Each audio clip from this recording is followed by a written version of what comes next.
వెనకాల కనిపిస్తుంది చూడండి ఇక్కడి నుంచి కృష్ణానది కిందిగా ఇంద్రకీలాద్రి దుర్గమ్మదేవి ఆలయం వరకు, అలాగే మరోవైపు మంగళగిరి దగ్గర ఉన్నటువంటి పానకాల స్వామి టెంపుల్, నరసింహస్వామి టెంపుల్ అంటాం కదా, సో ఆ టెంపుల్ రెండు చోట్లకి కూడా ఇక్కడ నుంచి వే ఉందని తెలుస్తుంది. దర్శనానికి రెగ్యులర్ గా వెళ్తుంటారు కదా రాజులు రాణులు, అలాగే వాళ్ళ పరివారాలు అందరూ కూడా. సో వాళ్ళు వెళ్లేందుకు అందరిలో వెళ్ళలేరు కాబట్టి వాళ్ళు ఈ మార్గం ద్వారా, గుహల్లో ఉన్నటువంటి మార్గం ద్వారా వెళ్ళేటోళ్ళంట. సో అలా ఉన్నటువంటి మార్గం ఇది. బట్ ఇప్పుడు ఇక్కడ నుంచి అందరూ ఆ వైపుకు వెళ్ళడానికి ప్రయత్నం చేస్తున్నారన్న ఉద్దేశంతో ఆర్కియాలజీ డిపార్ట్మెంట్ వాళ్ళు క్లోజ్ చేశారు.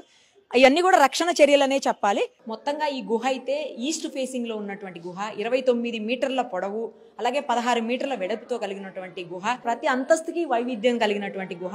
మనం ఇక్కడ చూస్తున్నాము ఇలాంటివి 3 ద్వారాలు ఇక్కడ మనకు కనిపిస్తున్నాయి ఫస్ట్ ఫ్లోర్ లో. అలాగే 8 స్తంభాలు చూడండి, రాతి స్తంభాలు, 8 స్తంభాలతోటి పెద్ద విశాలమైన హాలు కూడా ఉంది. అలాగే ఒకవైపు మనకి గణేశుడు కనిపిస్తున్నాడు చూడండి, నల్లరాతి విగ్రహం, చెక్కబడి ఉన్నటువంటి విగ్రహం కనిపిస్తుంది, ఒకసారి చూడండి. తర్వాత ఇక్కడే ఫస్ట్ బ్రహ్మ, తర్వాత విష్ణుమూర్తి, ఆ తర్వాత మనకి మహేశ్వరుడు, శివయ్య, మొత్తం 3 కూడా ఉన్నారు.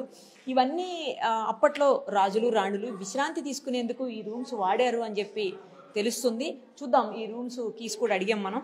కొంతసేపట్లోనే ఆ రూమ్స్ ఎట్లా ఉంటాయో కూడా ఒకసారి చూద్దాం, లోపల ఎలా ఉంటుందో కూడా ట్రై చేద్దాం. అంతలోపు సెకండ్ ఫ్లోర్కి వెళ్దాము, అక్కడ ఏముందో కూడా చూద్దాం పదండి.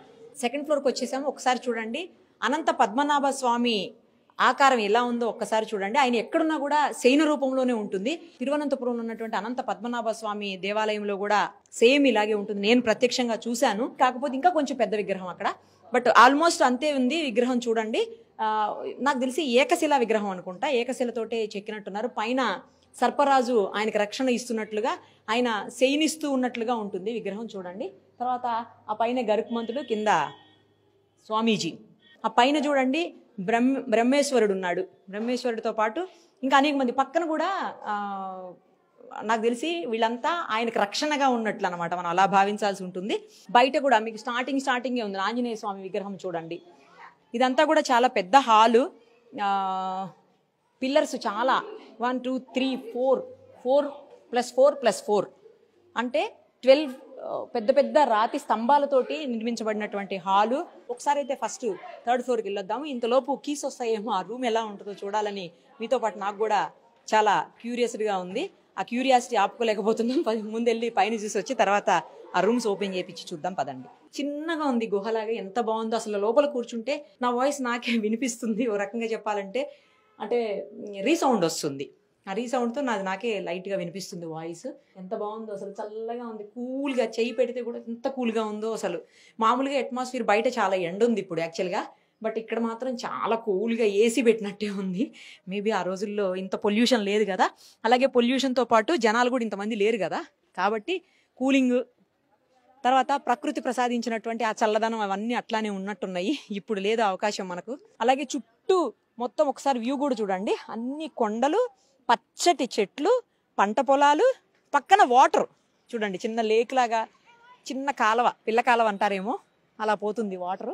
కొంచెం అవతలకి మనకి కృష్ణానది కూడా కనిపిస్తుంది చూడండి, కృష్ణా రివర్. అవును, కొండల పైన చెట్లు ఎలా వచ్చాయి, అంతంత చెట్లు పచ్చగా చూడండి. అక్కడ వాటర్ ఎలా వస్తుంది అసలు, రాదు కదా. అంటే వాటర్ ఉంటేనే కదా మొక్కలు కానీ చెట్లు కానీ బ్రతుకుతాయి, మంచిగా ఫుడ్ తయారు చేసుకోగలుగుతాయి. నేను కింద 1-2 చోట్ల చూసాను, చాలా నీట్ గా మెయింటైన్ చేస్తున్నారు ఆర్కియాలజీ డిపార్ట్మెంట్ వాళ్ళు. అలాంటి వాటిని, ఎందుకంటే ఇవన్నీ కూడా రాతి కట్టడాలు, ఎప్పుడో కొన్ని వందల సంవత్సరాల నాటివి కాబట్టి జాగ్రత్తగా కాపాడుకోవాల్సినటువంటి కనీస బాధ్యత మన మీద కూడా ఉంటుంది.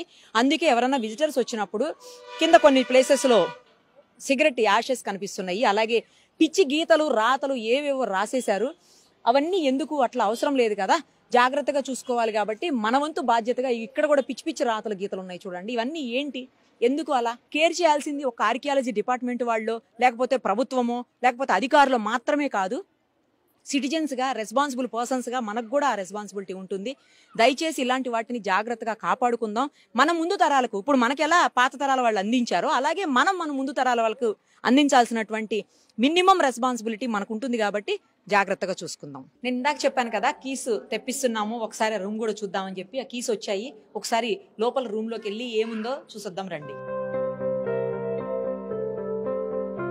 రూమ్ లాగా ఉంది, చిన్న స్టెప్ లాగా పైకి ఎక్కి మళ్ళీ ఆ తర్వాత పైకి ఎక్కడానికి. ఇక్కడైతే బ్యాట్స్ లేవు, నీట్ గా ఉంది లోపలంతా కూడా.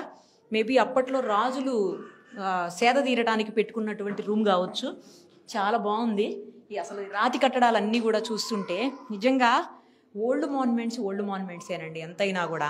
ఇప్పుడు మేబీ శిల్పకళా శాస్త్రం డెవలప్ అయి ఉండొచ్చు, టెక్నీషియన్స్ డెవలప్ అయి ఉండొచ్చు, ఇంజనీర్స్ పెరిగి ఉండొచ్చు. అయినప్పటికీ కూడా అప్పటి కళతో పోల్చుకుంటే, అప్పటి స్టాండర్డ్స్తో పోల్చుకుంటే, అప్పటి క్వాలిటీతో పోల్చుకుంటే ఇప్పుడు మాత్రం ఎట్టి పరిస్థితుల్లో దానికి కనీసం 1% కూడా మనం రీచ్ కాలేమని చెప్పొచ్చు. ఇట్లాంటివి చూస్తున్నప్పుడు మనకు అనిపిస్తుంటుంది. ఇంకో రూమ్లో కూడా చూడొచ్చు మనం. ఈ కూడా కీస్ తీసుకొచ్చి ఓపెన్ చేశారు వాళ్ళు. ఒకసారి చూడండి. ఇదైతే చాలా అంటే కింద అప్ అండ్ డౌన్స్ లేకుండా నార్మల్గా ఉంది. కానీ ఇక్కడ ఏదో ఒక చిన్న నిర్మాణం అయితే ఉంది. మరి ఒక పెద్ద గుంత ఉంది చాలా లోతుగా. తర్వాత సైడు ఒక చిన్న గుంత ఉంది. మరి దేనికి సంబంధించింది అయి ఉంటుందో అంత ఇన్ఫర్మేషన్ ఇచ్చేవాళ్ళు మన దగ్గర ఇప్పుడు లేరు ప్రస్తుతానికి. తర్వాత ఇక్కడ కూడా చూడండి ఒక పెద్ద అంటే ఏమంటారు విండో టైప్లో కనిపిస్తుంది ఇక్కడ. ఈ రూమ్ చాలా సిస్టమేటిక్గా ఉన్నట్టుగా అనిపిస్తుంది. ఇందాకలాగా అప్ అండ్ డౌన్స్ లేదు.